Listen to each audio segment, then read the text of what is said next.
Welcome. Thank you for joining us for this live Sunday service of the Unitarian Universalist Fellowship of Northfield. My name is Nita Wolf, and I've been a member of this congregation for about 6 years. My husband and I enjoy this community very much. UUFN is an inclusive community that nurtures spiritual and intellectual growth and fosters ethical and social responsibility. We are mindful that we gather today with different needs. Whatever brings you here, you are welcome to come as you are and take what feeds you. We extend a special welcome to any visitors joining us today. We look forward to meeting you during our coffee hour.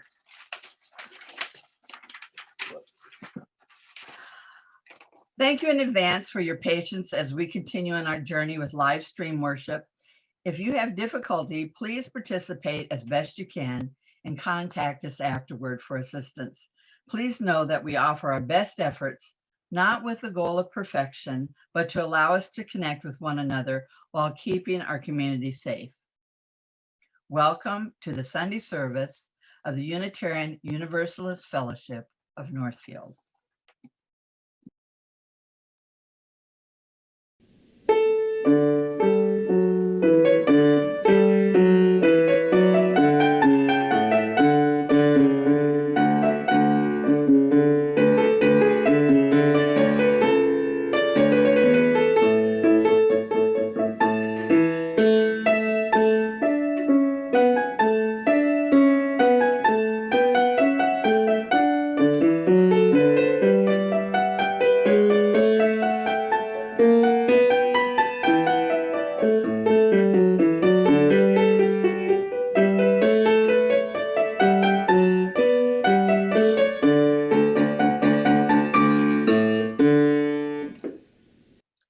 The opening words were written by George G. Davis.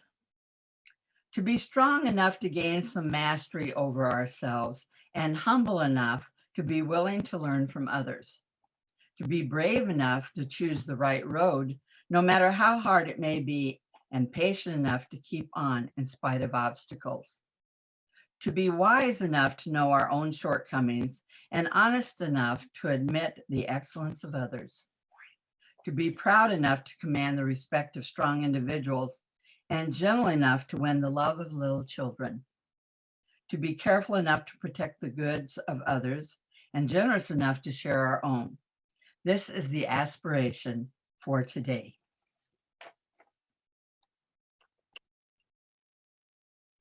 Please join us in speaking the words on your screen as we light the chalice, the symbol of our faith. Let us open our eyes to see what is beautiful. Let us open our minds to learn what is true. Let us open our hearts to love one another.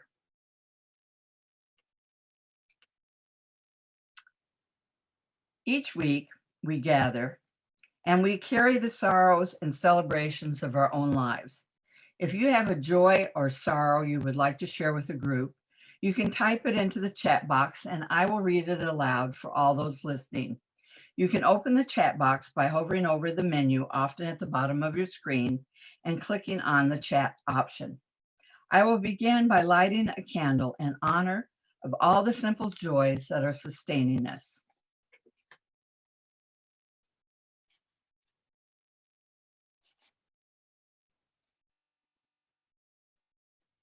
I will light another candle in honor of the personal and shared sorrows and hardships we might carry.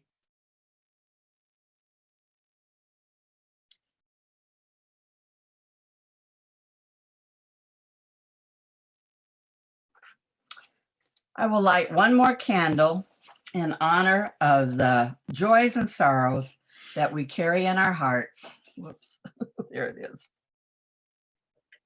But have not spoken aloud. We will share a moment of silence together. Some of us will experience that silence as a time for prayer, some as a time for meditation, and some simply as a time to honor what's been said and left unsaid. I invite you into the silence of your understanding.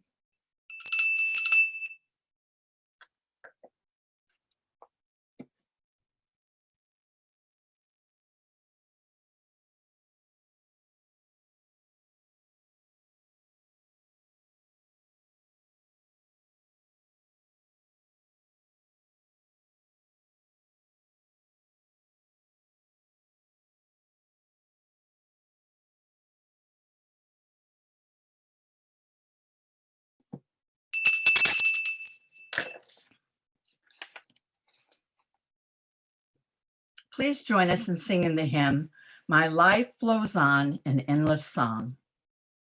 Eleanor will play piano and Sharon will lead the singing as we sing at home with muted mics.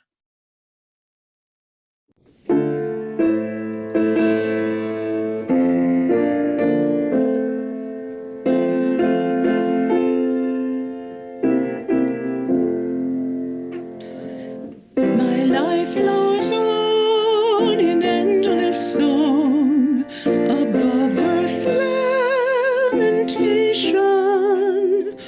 I hear the real, though far off hymn that hails a new creation. Through all the tumult and the strife, I hear the music ringing.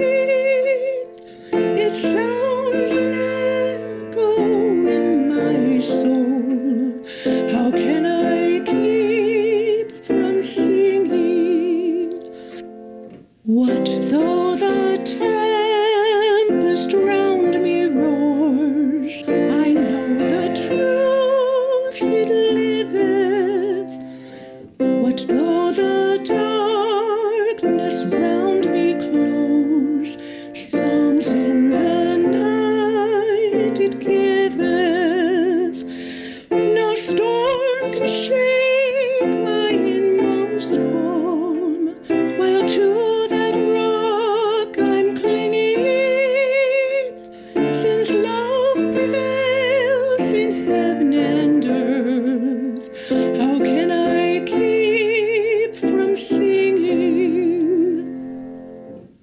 When tyrants tremble as they hear the bells of freedom ringing, when friends rejoice both far and near, how can I keep from singing?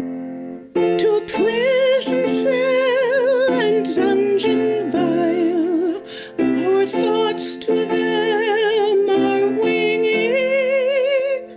When friends by shame are undefiled, how can I keep from singing?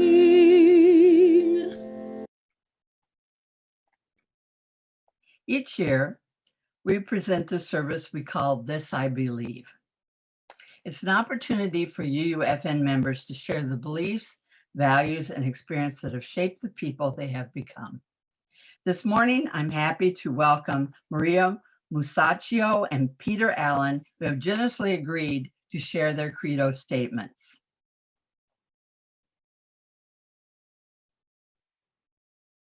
Start again. Good morning. Thank you for the opportunity to share our beliefs.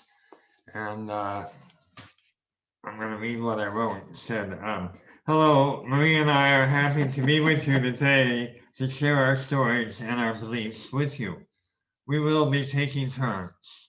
Maria has written in prose, and I will be sharing some of my poetry, which is the way I best express myself. These poems all represent my poems all represent different stages of maturity as I became more aware of a larger world.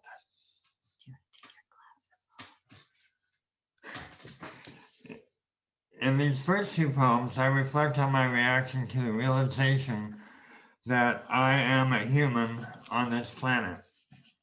I believe that I should pay it forward and do whatever I can to preserve the natural environment.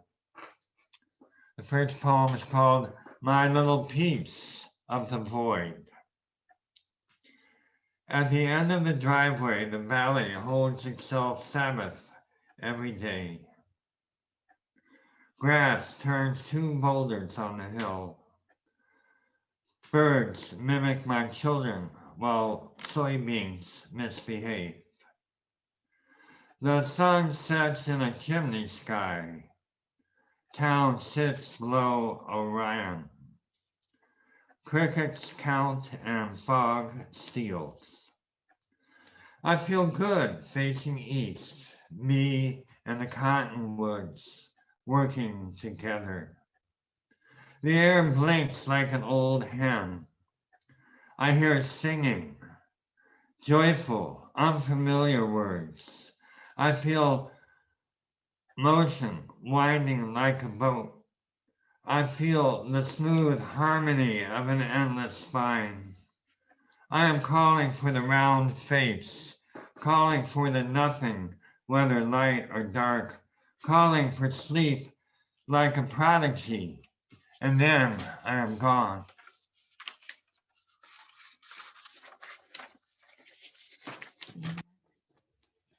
Okay.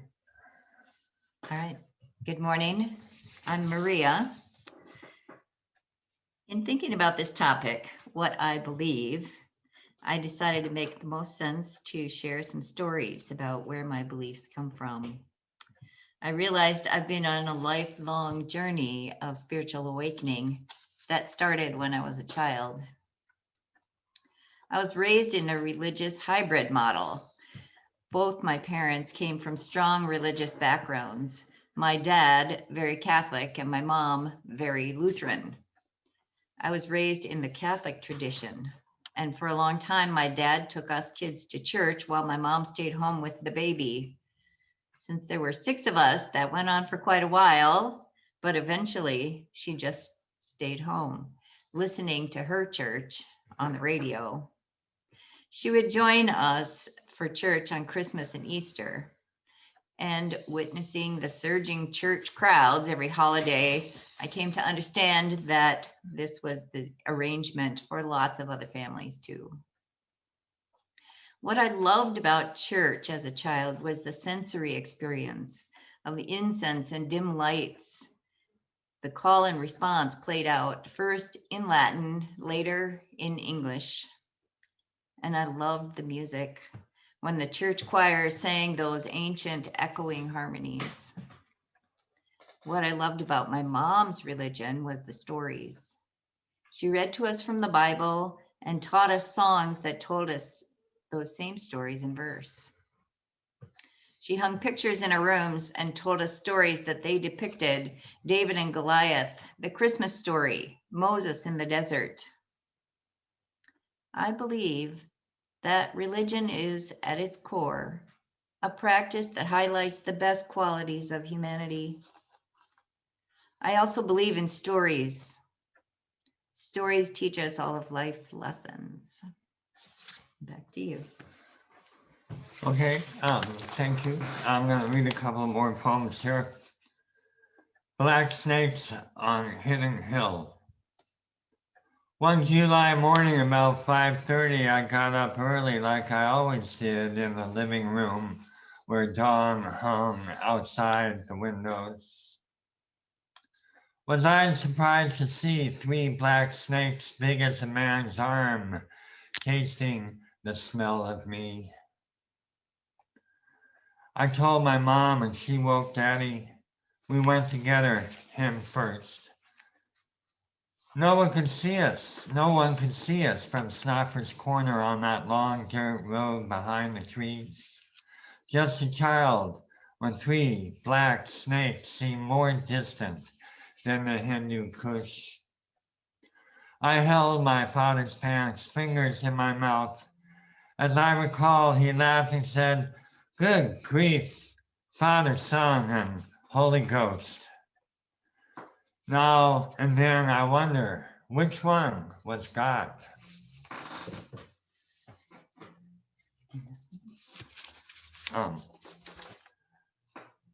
The next one, Turtles and the Pond. From a bridge, the lake, pale green, clear beside lily pads. Pollywogs have legs and turtles rise. They tread water, nearly buoyant, open mouths pink as bubble gum. I close my lips and keep my shirt buttoned. Love is with me in this elderberry breeze, holding out her palms of blossom. The turtles wink and I hear them say, keep the women happy.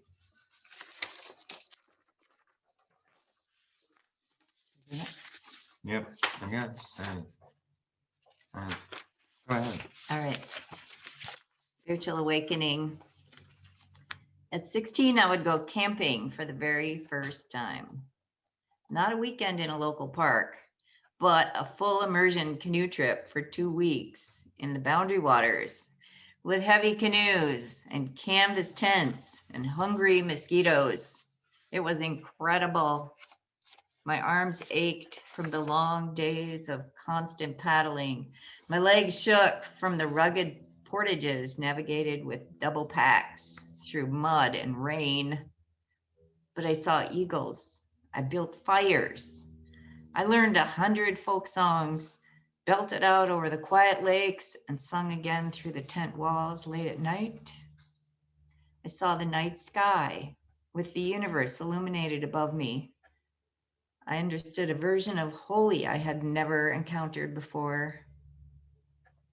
This is when I came to believe that nature is my home. 3 months later, my father died of a heart attack. His third, the one we all knew was coming, the one that would kill him. At the hospital, my father told me that he loved me, and then he was gone. I had tried to make a deal with God that day, but God turned me down. It dawned on me then that God had made the universe and then stepped aside to watch. We're on our own to make of life what we will. So I decided I would see what I could make of myself. I believe in experience as a teacher and a guide. Powerful experiences can open up the universe or cause the world to come crashing down. Either way, you learn important lessons. And I'll pass to you. These are 2 poems which muse about the nature of truth. I believe truth is difficult to know. All I can find is my own truth, along with everybody else. Generic advice. Somewhere in the desert, between superstition and a rising bird of fire, let us attain wisdom and speak true words of unrestricted clarity that are resolute and kind. If a gift has obligation, it's an IOU. In the kingdom of Faribault, all the words have meaning and we are understood. And if a lady in her new dress asks, how do I look? Tell her it's the girl who makes the clothes and you look great. This is easy as it gets. And the next poem is called The Reason for Time. Little last minute edit there. We swam in a way that was, okay. We swam at Al's old farmhouse, danced in venison. We were yawning at the Acropolis, staring at apocalypse, keeping each other warm. Kitty cat serenades in the AM, 5:30 sharp, wanting food, fussy as a buckwheat pancake, pushing her shoulder on me. Wife is blossom, I'm a cup of honey. Bless you, cosmos, for being here. Hugs and kisses stretch out. I'm eating a handcrafted apple from Patagonia. Mrs. takes a bite. There's a snowy egret in the dog park. I see his bright orange beak spearing. I've got moxie hands. My great fortunes follow one after another like good minnows at school.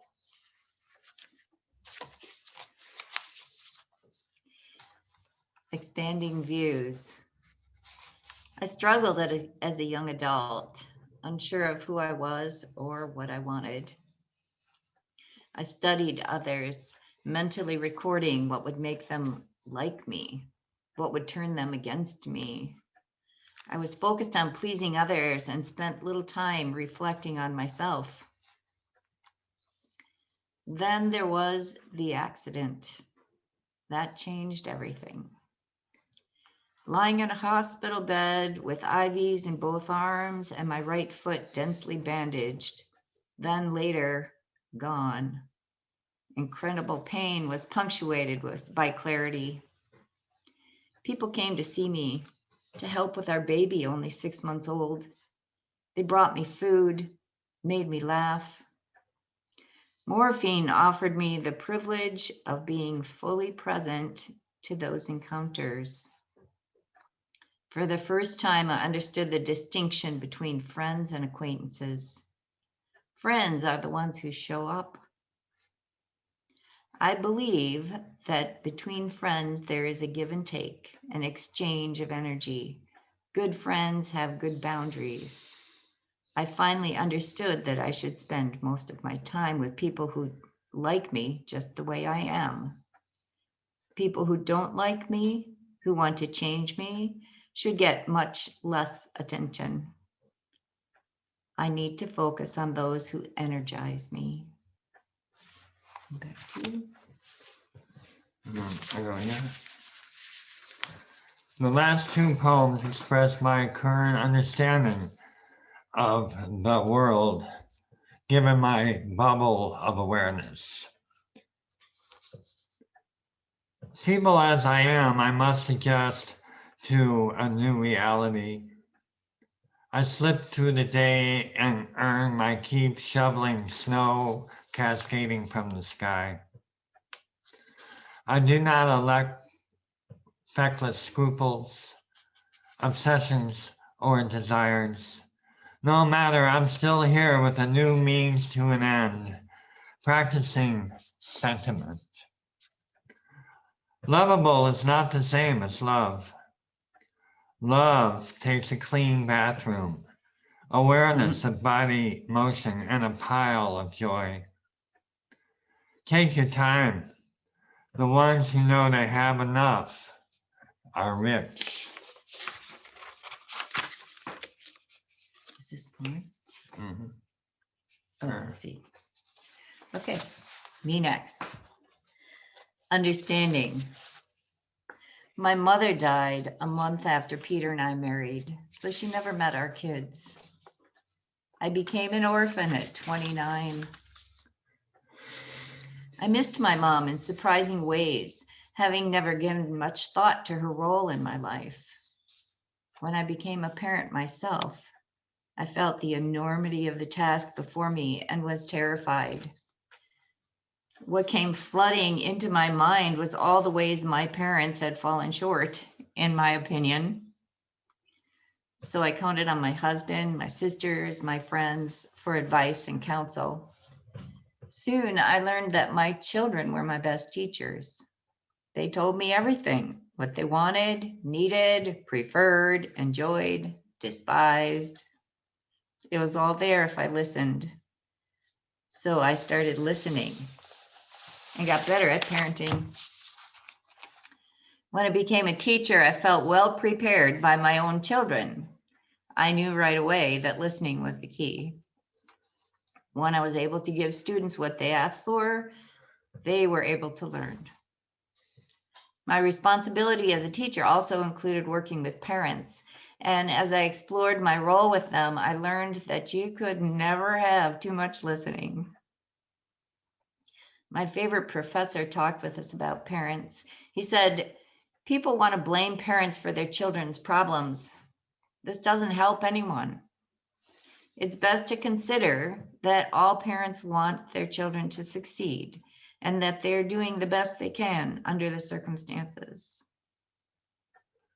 I thought about my own parents then with total forgiveness in my heart. They weren't that great as parents, but I believe they were doing their best. I believe listening is a gift I have to offer. I believe children, really everyone, learns best when they're happy and relaxed. I believe we're all doing the best we can given our circumstances. Back to you. Right, Oh no, here. right. I'm gonna read a final poem which represents my best understanding of the nature of our existence. Here we go. Running on sunshine. It's a dream with no place to go. A push with no plan growing toward the sun. This is the current of exchange, a complicated kiss between water and wet. I am a child needing slow time near a stream with ferns taller than a boy. My phantom twin sits in a meadow, but I keep walking.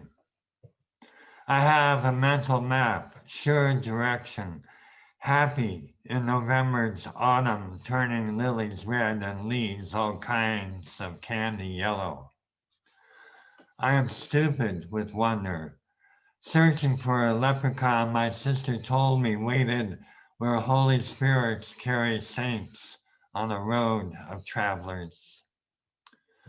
My firstborn was a man, and my second was a sister, my daughter, born knowing. We welcomed our new queen and accepted her months of rule and discipline on the far side of buckthorn and burdock, where sheep had eaten shadow into evening. I was 2-footed on my way to smart. Then should I go? Okay, yeah. All right, these things I know. About 20 years ago, I came across a volunteer opportunity that became a centerpiece for my personal growth. I joined a volunteer team and began facilitating workshops at Faribault Prison. The workshops are experiential, so I began to practice skills for resolving conflicts. Those skills became tools that I count on: listening, speaking from the heart, empathy, accepting people as they are, humor and honesty. I began to reflect on who I wanted to be and how I wanted to show up in the world.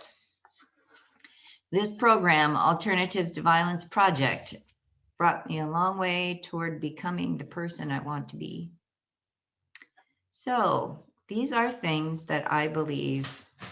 I believe in nonviolence as a path to self-actualization.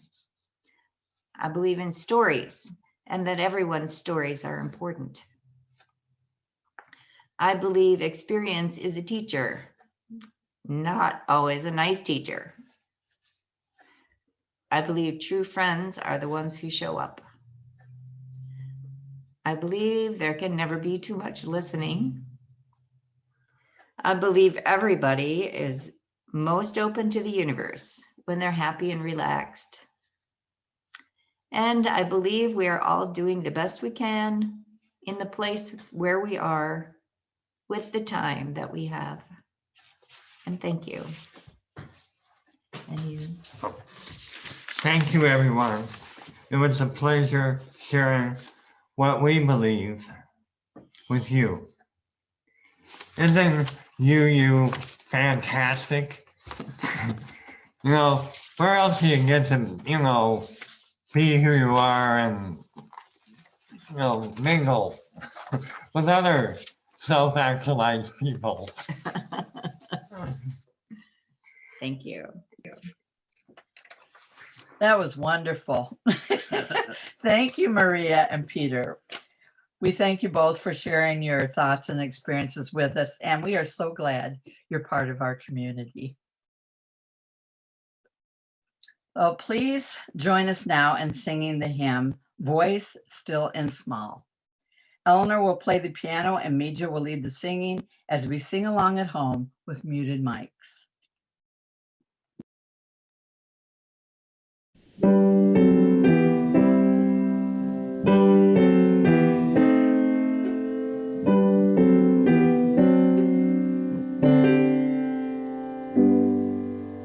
Voice still and small, deep inside all, I hear you call, singing. In storm and rain, sorrow and pain, still we remain, singing. Calming my fears, quenching my tears, through all the years, singing. Voice still and small, deep inside all, I hear you call, singing. In storm and rain, sorrow and pain, still will remain, singing. Calming my fears, quenching my tears, through all the years, singing.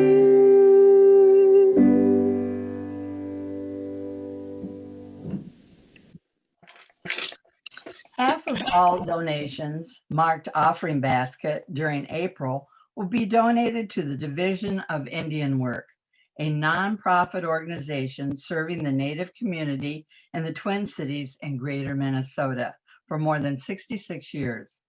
Their vision is American Indian communities that build upon inherent strengths and create safe, healthy, and nurturing environments in which everyone thrives. They achieve this through honoring Native culture, educating youth, developing leaders, strengthening families, and providing basic needs. You may donate via PayPal at uunorthfield.org and select the Share the Plate designation, or mail checks to payable to UUFN with offering basket on the memo line to UUFN PO Box 363 Northfield, and separate checks marked UUFN Pledge are also welcome. Thank you for giving as you are able.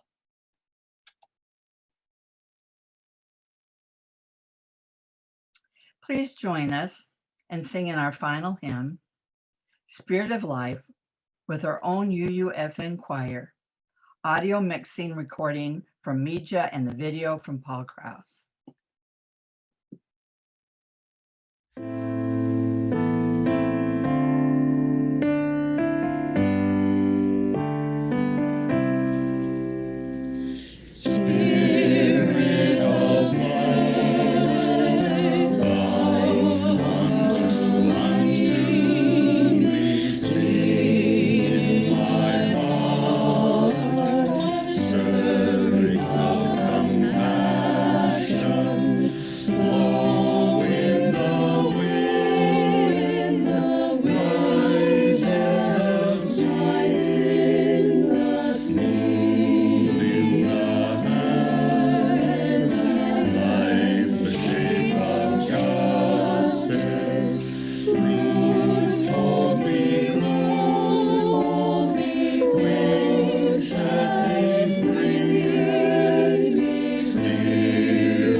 Please join me as we extinguish our chalice here and in your homes.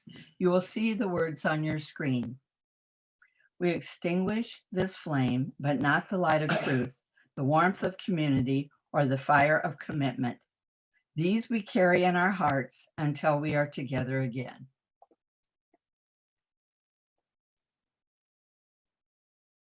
We encourage you to stay with us now for one 10-minute informal discussion breakout group, followed by all of us coming back together to hear from the Minister Search Committee.